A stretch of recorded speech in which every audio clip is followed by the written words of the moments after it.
அவர்களுக்கு நன்றி. விலகி சென்றவர்களை பற்றி நான் எந்த மேடையிலும் ஒரு சொல் அவர்களை குற்றப்படுத்தி நான் பேசியது கிடையாது. அப்படி அவர்கள் அந்த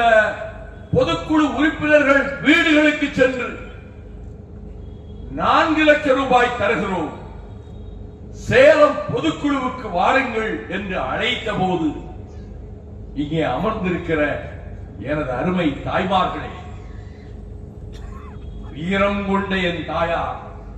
99 வயது முடிகிற வரையிலும் மதுவை எதிர்த்து போராடுவதற்கும் என் ஆர்மியின் தலைவன் பிரபாகரனுடைய பிள்ளை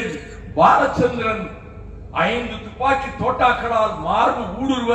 செத்து விழுந்தான் என்ற செய்தியை கேள்விப்பட்டு என்னுடைய கிராமத்தில் 500 தாய்மார்களை ஒருங்கிணைத்துக் கொண்டு